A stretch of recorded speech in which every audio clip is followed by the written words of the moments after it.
Hello दोस्तों, स्वागत है आप सभी का इस चैनल पे। मैं हूं अभिजीत कुमार और बात करने जा रहा हूं काफ़ी ज़्यादा इम्पोर्टेंट टॉपिक के बारे में, जो कि आपका है सीईओ ऑफ इंडिया का जितना भी प्राइवेट कंपनी है या इम्पोर्टेंट गवर्नमेंट ऑर्गेनाइजेशन है उसके बारे में। ठीक है, उसका सीईओ का नाम या उसका चेयरपर्सन का नाम या उसका हेड का नाम या उसका हेड क्वार्टर कहाँ पे है, हर एक चीज़ देखेंगे। और अभी आप लोगों को पता होगा कि एनटीपीसी सीबीटी 1 का जो एग्ज़ाम चल रहा है उसमें 1 से 2 क्वेश्चन तो गारंटी के साथ एग्ज़ाम में पूछा जा रहा है। और ये आपका 2021 का जो है वो अपडेटेड है। ठीक है, अपडेटेड है, अप टू डेट है। तो आप लोग ब्लाइंडली जो है इसको अच्छे से याद करके एग्ज़ाम में जाना। अगर आपका सीबीटी 1 का एग्ज़ाम अभी बाकी है तो आपके लिए तो काफ़ी ज़्यादा काम आने वाला है, और कोई और एग्ज़ाम के लिए भी ये काफ़ी ज़्यादा इम्पोर्टेंट है। तो देख लेते हैं क्या है टॉपिक, हेड्स और CEOs of important organisation in India and world. और कुछ इम्पोर्टेंट मैं आपको चीज़ बताऊंगा जो कि आपको अच्छे से करके जाना है, जैसे कि इसरो। अब यहाँ पे देखो, कभी कभी पूछा जाता है कि इसरो का आपका चेयरमैन कौन है, तो के सिवान सभी को आता होगा इसका आंसर। लेकिन इसरो का आपको फुल फॉर्म भी पता होना चाहिए, और वो है इंडियन स्पेस रिसर्च ऑर्गेनाइजेशन। तो आप लोग इसका फुल फॉर्म याद रखना। और इसका एस्टेब्लिशमेंट कब हुआ था ये भी काफ़ी ज़्यादा इम्पोर्टेंट है। इसका फाउंडेशन ईयर कौन सा है, कब इसका स्थापना हुआ था, तो इसको याद रखना 1969। ठीक है, और जैसे कि महात्मा गांधी का 1869 है ना डेट ऑफ बर्थ, तो वहाँ से 100 साल बाद ये जो आपका ये 69 वाला है ना, ये बहुत का आंसर होता है। तो मैं आपको थोड़ा थोड़ा ट्रिक बताते जाऊँगा। तो फिलहाल आपको यहाँ पे यही याद रखना है कि इसरो का फुल फॉर्म होता है इंडियन स्पेस रिसर्च ऑर्गेनाइजेशन। इसका एस्टेब्लिशमेंट ईयर है आपका 1969। इसका चेयरपर्सन है आपका के सिवान, और इसका हेड क्वार्टर कहाँ पे है, ये क्वेश्चन भी काफ़ी ज़्यादा इम्पोर्टेंट है। तो वो है आपका बेंगलुरु में। कहाँ पे है, बेंगलुरु में। तो यहाँ से आपको 4 से 5 क्वेश्चन मैंने बताया है, तो पांचों का पांचों आपको याद होना चाहिए। ठीक है, ये देखो, ये नासा। तो नासा का सबसे पहले फुल फॉर्म क्या है, national aeronautics and space administration. तो नासा का आपको फुल फॉर्म पता चला। अब इसका जो है सबका एडमिनिस्ट्रेटर का नाम क्या है, तो जिम ब्राइडेनस्टाइन। तो ये आपको पता चला। इसके साथ साथ 1-2 चीज़ आपको और याद रखना है कि इसका जो नॉमिनेशन हुआ था ये किया था आपका यूएस का उस टाइम का प्रेसिडेंट डोनाल्ड ट्रंप ने। ठीक है, चलो यहाँ पे अगर ऐसे बात करोगे तो 1000 से भी ज़्यादा कंपनी है, 1000 से भी ज़्यादा का सीईओ होगा, 1000 से भी ज़्यादा का चेयरपर्सन होगा, हेड होगा, है ना, उसका मालिक होगा, ऑनर होगा। उतना नहीं याद करना है, आपको सिर्फ उस पर फोकस करना है जो एग्ज़ाम ओरिएंटेड है। ये है आपका गूगल। तो गूगल का सीईओ का नाम क्या है, सुंदर पिचाई। तो इसको आप लोग अच्छे से याद रखना। एक क्वेश्चन काफ़ी इंपॉर्टेंट पूछा जाता है कि गूगल का जो है सो आपका पेरेंट कंपनी कौन सा है, पेरेंट ऑर्गेनाइजेशन कौन सा है। और ये रेलवे का काफ़ी ज़्यादा इंपॉर्टेंट क्वेश्चन है, तो इसको भी आप लोग याद रख लेना। अल्फ़ाबेट, अल्फ़ाबेट ये आपका रेलवे का काफ़ी ज़्यादा इंपॉर्टेंट क्वेश्चन है। गूगल का पेरेंट ऑर्गेनाइजेशन अल्फ़ाबेट, और इसका सीईओ सुंदर पिचाई। इतना सारा क्वेश्चन काफ़ी है। माइक्रोसॉफ्ट का देख लो। माइक्रोसॉफ्ट का आपका ये सत्या नडेला, सबको पता होगा इसका सीईओ का नाम सत्या नडेला। और इसके साथ साथ एक चीज़ देख लेना कि इसका हेड क्वार्टर कहाँ पे है। तो इसका हेड क्वार्टर आपका वाशिंगटन में है, वाशिंगटन। तो इसको बस याद रखना। अब एप्पल पे आते हैं। तो एप्पल का भी आपका हेड क्वार्टर कहाँ पे है, तो इसका हेड क्वार्टर आपका कैलिफोर्निया में है, कैलिफोर्निया। और इसका जो आपका सीईओ है वो है टिम कुक। तो ये जो आपको 5 मैंने कराया ये काफ़ी ज़्यादा इम्पोर्टेंट है, तो इसका आप लोग जल्दी जल्दी क्विक रिवीजन करो। एप्पल का हेड क्वार्टर कैलिफोर्निया, माइक्रोसॉफ्ट का वाशिंगटन, ये दोनों इम्पोर्टेंट है। गूगल का पेरेंट कंपनी अल्फ़ाबेट, नासा का आपका ये तो चलो पता चला। इसरो के बारे में ये सारा याद होना चाहिए, एनी हाउ एनी सिचुएशन पे। और ये सब का CEO, खास करके गूगल का सुंदर पिचाई, माइक्रोसॉफ्ट का सत्या नडेला और एप्पल का टिम कुक। और आप बिलीव नहीं करोगे, एग्जाम में सब क्वेश्चन आया हुआ है, टोटल का टोटल पूछ चुका है। अब हम लोग बात कर लेते हैं रिजर्व बैंक ऑफ इंडिया के बारे में। तो रिजर्व बैंक ऑफ इंडिया का आपका जो है सो ये शक्तिकांत दास, ये आपका गवर्नर है। काफ़ी ज़्यादा इंपॉर्टेंट क्वेश्चन है। अब आपको पता होना चाहिए कि रिजर्व बैंक ऑफ इंडिया का हेड क्वार्टर कहाँ पे है, ठीक है। तो इसका जो हेड क्वार्टर है वो है आपका मुंबई में। और इसके अलावा एक क्वेश्चन जो कि काफ़ी ज़्यादा इंपॉर्टेंट है, वो आपको ये याद होना चाहिए कि इसका स्थापना कब हुआ था। तो इसका स्थापना कब हुआ था बता, 1935, 1935। और कभी कभी डेट पूछता है तो 1 अप्रैल। तो यहाँ से आपको ये 3 क्वेश्चन सुपर इम्पोर्टेंट है। रिजर्व बैंक ऑफ इंडिया का स्थापना 1 अप्रैल 1935 को हुआ। इसका हेडक्वार्टर मुंबई में है और इसका जो गवर्नर है वो आपका शक्तिकांत दास है। देखो, करंट अफेयर्स भी मैं आपको बताऊंगा। करंट अफेयर्स का वीडियो हो सकता है चैनल पे आए, और जो आएगा वो ऐसा ही आएगा। अगर आप रेलवे का प्रिपरेशन कर रहे हो ना, तो दुनिया भर का करंट अफेयर्स मत पढ़ो, एग्जाम ओरिएंटेड करंट अफेयर्स पढ़ो, आसानी से आप अच्छा स्कोर करोगे, ठीक है। और मैं जिस हिसाब से आपको करंट अफेयर्स करवाऊंगा उसमें आपको स्टैटिक जीके कवर हो जाएगा। जैसे कि ये सब आप देख रहे हो, ये सब क्या है, ये शक्तिकांत दास एक तरह का करंट अफेयर्स हुआ आपका। बट 1 अप्रैल 1935 में रिजर्व बैंक का स्थापना हुआ है और इसका हेडक्वार्टर मुंबई में, ये आपका स्टैटिक जीके हो गया, है ना। तो इस तरह से आपको पढ़ाई करना। अब बात कर लेते हैं स्टेट बैंक ऑफ इंडिया के तरफ। तो सबसे पहले फुल फॉर्म याद रखना, आरबीआई का reserve bank of India, SBI का स्टेट बैंक ऑफ इंडिया। अब स्टेट बैंक ऑफ इंडिया का चेयरपर्सन का नाम क्या है, तो दिनेश कुमार खरा। तो ये आपका हो गया चेयरपर्सन का नाम। अब यहाँ पे 2 क्वेश्चन बनता है, एक आपका एसबीआई का जो है सो हेडक्वार्टर कहाँ पे है, और एक आपका एसबीआई का जो है सो एस्टेब्लिशमेंट कब हुआ था, मतलब स्थापना कब हुआ था। ये 2 क्वेश्चन काफ़ी ज़्यादा इंपॉर्टेंट है, तो ये दोनों आपको याद रखना। चलो, ये क्वेश्चन वैसे 1955 याद रखो। एसबीआई का फाउंडेशन आपका 1955 में हुआ था और इसका हेडक्वार्टर जो है ये मुंबई में है। तो यहाँ से एक चीज़ देखो, काफ़ी बड़ा बैंक, ये तो गवर्नमेंट है आपका, तो रिजर्व बैंक का भी और स्टेट बैंक का भी, दोनों का हेडक्वार्टर आपका मुंबई में है। और 1935 रिजर्व बैंक का और 1955 आपका स्टेट बैंक का, ये दोनों याद रखना। अब यहाँ पे LIC का बात कर लेते हैं, ये भी काफ़ी इंपॉर्टेंट है, गवर्नमेंट का है। और याद रखना आप लोग एक बात, गवर्नमेंट का जितना भी है ना वो सब इंपॉर्टेंट है, खास करके रेलवे के लिए, क्योंकि ये भी आपका गवर्नमेंट है। तो LIC इसका फुल फॉर्म है लाइफ इंश्योरेंस कॉरपोरेशन, और इसका आपका चेयरमैन कह सकते हो या चेयरपर्सन कह सकते हो, वो है आपका MR कुमार, ठीक है। अब लाइफ इंश्योरेंस के बारे में जब बात चल ही रहा है तो आपको पता होना चाहिए कि इसका भी हेडक्वार्टर आपका मुंबई में ही है। इसका भी हेडक्वार्टर आपका मुंबई में ही है और इसका चेयरपर्सन आपको पता चला। और इसका एस्टेब्लिशमेंट आपका 1956, स्टेट बैंक का 55, लाइफ इंश्योरेंस का 56। और ये जो मैं बता रहा हूँ ना, सिर्फ ये मत याद रखना, क्वेश्चन ये जो एक्स्ट्रा नॉलेज दे रहा हूँ यहाँ से क्वेश्चन बनता है।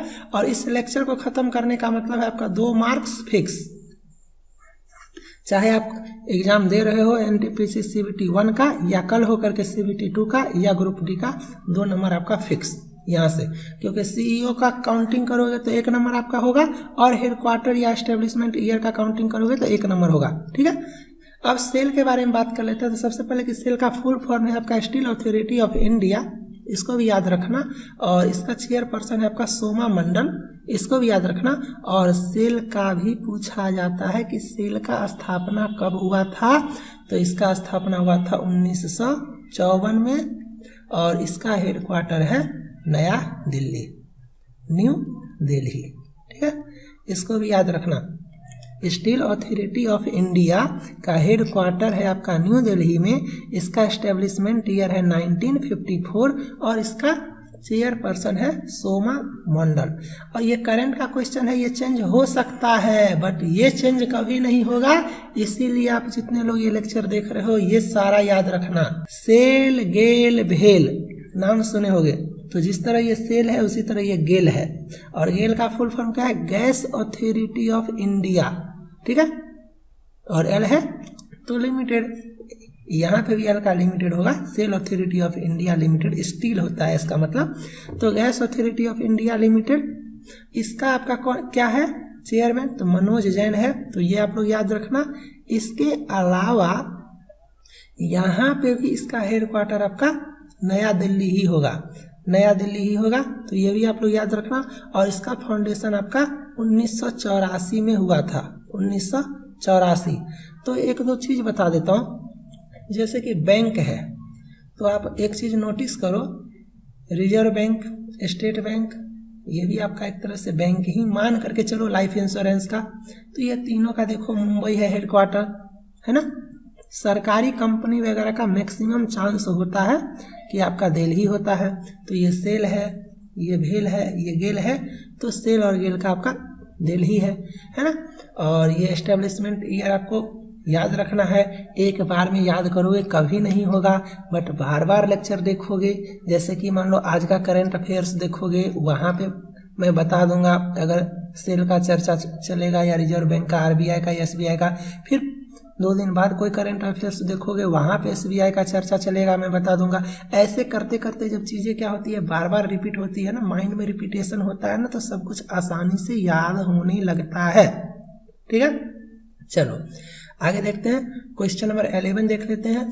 Oil and natural gas corporation, सबसे पहले आप लोग फुल फॉर्म याद रखने का कोशिश करना, ONGC, ONGC का फुल फॉर्म है oil and natural gas corporation, और इसका आपका चेयरपर्सन है शशि शंकर, और इसका भी आपका जो है सो हेडक्वार्टर दिल्ली में ही है, तो ये भी एक अच्छा बात है। अभी सेल का बताया, गेल का बताया, ONGC का बात कर रहा हूँ, तो ये भी दिल्ली में है, और इसका भी फाउंडेशन आपका 1956 में हुआ था। अब आप देखो ध्यान से, आपका ONGC 1956 है, और यहाँ पे देखो आपका LIC 1956 है ना। तो ये सब चीज़ आपको 1-2 बार देखना पड़ेगा, तब जा करके होगा। तो ONGC का फुल फॉर्म आपको पता चला, इसका हेडक्वार्टर आपको पता चला, और इसका एस्टेब्लिशमेंट ईयर आपको पता चला, और इसका चेयरपर्सन आपको पता चला। अब थोड़ा सा हम लोग एयर इंडिया के बारे में बात कर लेते हैं।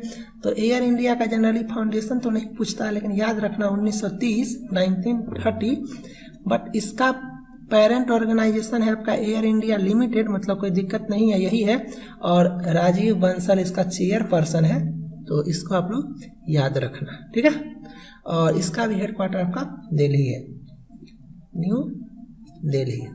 एक चीज बताओ, एयर इंडिया भी सरकारी है, दिल्ली, सेल गेल सरकारी है, दिल्ली, ONGC सरकारी है, दिल्ली, बैंक वाला मुंबई। तो थोड़ा सा इंटर रिलेट करके याद करोगे ना, तो आसानी से याद होगा। अमेजन के बारे में बात करते हैं, अमेजन आपका पता ही है, जब शॉपिंग वगैरह करते हो तो इससे ज़्यादा कुछ नहीं पूछा जाता है, इससे सबसे ज़्यादा आपका पूछा जाएगा एक तरह का क्वेश्चन कि इसका CEO कौन है, तो जेफ बेजोस, बस इतना ही याद रखना। डायरेक्ट क्वेश्चन पूछता है इसका CEO कौन है या इसका मालिक कौन है, तो जेफ बेजोस। ठीक है, इन्फोसिस का आप लोग नाम जानते होंगे, नाम सुने होंगे, बहुत ही बढ़िया सॉफ्टवेयर कंपनी कह सकते हो। इसका CEO है आपका सलील पारेख, बस इतना ही याद रखना, इससे ज़्यादा याद रखने का कोई ज़रूरी नहीं है।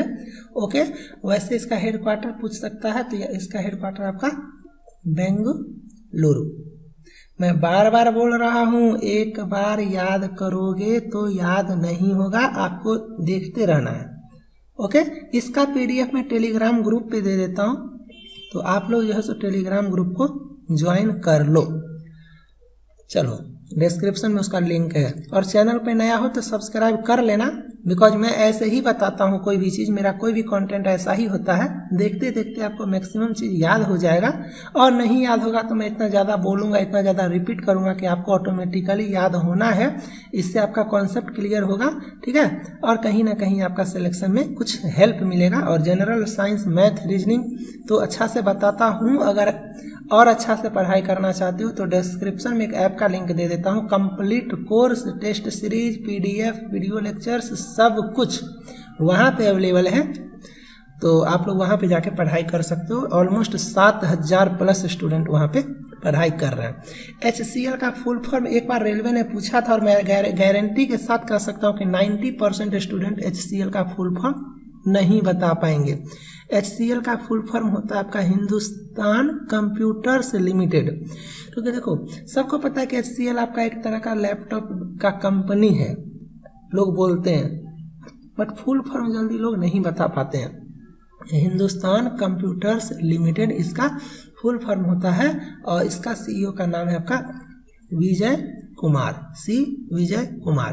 पेटीएम काफ़ी ज़्यादा important question, railway NTPC CBT 1 में 28 दिसंबर का जो पेपर हुआ था उसमें ये क्वेश्चन आया हुआ था। पेटीएम का CEO का नाम क्या है? विजय शेखर शर्मा। और एक इससे भी ज़्यादा इंपॉर्टेंट क्वेश्चन मैं बता देता हूँ, पेटीएम का जो है सो आपका हेडक्वार्टर कहाँ पे है, ये क्वेश्चन भी पूछा जाता है। नोएडा में, नोएडा कहाँ है? उत्तर प्रदेश में। और एक क्वेश्चन पूछा जाता है इसका पेरेंट कंपनी कौन है, काफ़ी ज़्यादा इंपॉर्टेंट क्वेश्चन है कि पेटीएम का पेरेंट कंपनी कौन है, तो 197 कम्युनिकेशंस। तो ये आप लोग याद रखना। फोन पे का क्या है आपका चेयरपर्सन, बोलो, समीर निगम है। और ये भी एक इम्पॉर्टेंट क्वेश्चन है कि फोन पे जो है उसका पेरेंट कंपनी कौन है, तो पेरेंट ऑर्गेनाइजेशन फोन पे का है आपका ये फ्लिपकार्ट।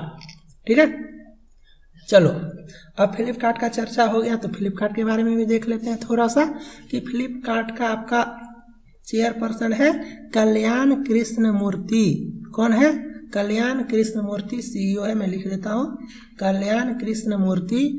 और फ्लिपकार्ट का आपका ये एक तरह का ई-कॉमर्स कंपनी है और इसका भी हेडक्वार्टर आपका कहाँ पे है?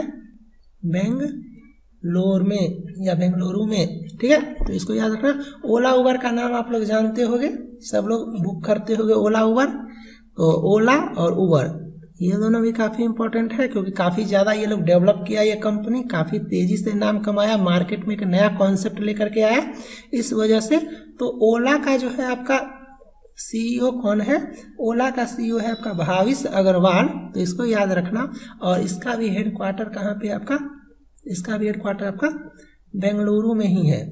ठीक है, बेंगलुरु में है। तो ये आपका कॉन्सेप्ट क्लियर है। यहाँ पे ओला का हेडक्वार्टर बेंगलुरु और CEO आपका भाविश अग्रवाल। और उबेर का देख लो, उबेर का आपका है दारा खुसरो वासाही। और उबेर का आपका यहाँ तो ओला का बेंगलुरु है ना, बट उबेर आपका इंडियन नहीं है कह सकते हो। इसका हेडक्वार्टर आपका सैन फ्रांसिस्को या कैलिफोर्निया में है, कैलिफोर्निया में है, यूनाइटेड स्टेट में। ठीक है, कहने के लिए मैंने 20 क्वेश्चन डिस्कस किया बट मोर देन 100 कॉन्सेप्ट मैंने यहाँ पे आपको बताया है। चलो स्पेस एक्स का देख लो, काफ़ी ज़्यादा इंपॉर्टेंट है, पूछा जाता है बार बार। एलन मस्क इसका आंसर होगा, एलन मस्क काफ़ी ज़्यादा इंपॉर्टेंट है, इसको आप याद रखना। ये निशान जो आप देख रहे हो इसका आप ये नाम याद रखना, माकुरो उचिडा। ओप्पो इंडिया का आपका याद रखना चार्लीज वोंग। ठीक है, ये सब नहीं भी याद रखोगे तो चलेगा बट इसका जरूर याद रखना। एलन मस्क इसका आंसर है, स्पेस एक्स का क्वेश्चन पूछा गया है, VVI है। MRF का याद रखना राहुल मैं पिल्लाई MD है। और ये आपका एमिरेट्स है तो इसका है शेख अहमद बिन सईद अल मखतूम। ठीक है, तो ये भी नहीं याद रखोगे चलेगा। MRF का याद रखना, स्पेस एक्स का याद रखना। तो ये मैंने 25 आपका डिस्कशन किया है, लेक्चर लंबा जा रहा है, इसी का पार्ट 2 आ जाएगा जहाँ पे 26 से लेकर के 50 तक चले जाएंगे। तो इसको आप लोग अच्छे से देखो, सिर्फ आप CEO वाला टॉपिक इसको मत समझना, ये आप हेडक्वार्टर वाला टॉपिक भी समझ सकते हो, CEO वाला टॉपिक भी समझ सकते हो और फाउंडेशन ईयर वाला टॉपिक भी समझ सकते हो। मतलब सब कुछ कवर, जो टॉपिक आ गया, जो टर्म आ गया, जो वर्ड आ गया, उसका हर एक कॉन्सेप्ट क्लियर। ठीक है, उम्मीद करता हूँ लेक्चर अच्छा लगा होगा। थोड़ा सा अपने फ्रेंड लोगों के साथ शेयर करो कि वो देख करके एग्जामिनेशन हॉल में जाए ताकि वो आराम से 1 से 2 नंबर जो है सो आसानी से उठा सके। ठीक है, PDF लेने के लिए आप लोग डिस्क्रिप्शन में टेलीग्राम ग्रुप का लिंक दे देता हूँ, वहाँ से आप लोग आ जाओ, वहाँ पे आपको ये PDF मिल जाएगा। और मैं बार बार बोल रहा हूँ, अगर सीरियस हो जॉब के लिए, सीरियसली पढ़ाई करना चाहते हो, चाहे रेलवे का कोई सा भी जॉब हो, ऐप पे आके कंप्लीट प्रिपरेशन अच्छे से करो। ठीक है, मिलते हैं नेक्स्ट लेक्चर में, बाय, थैंक यू।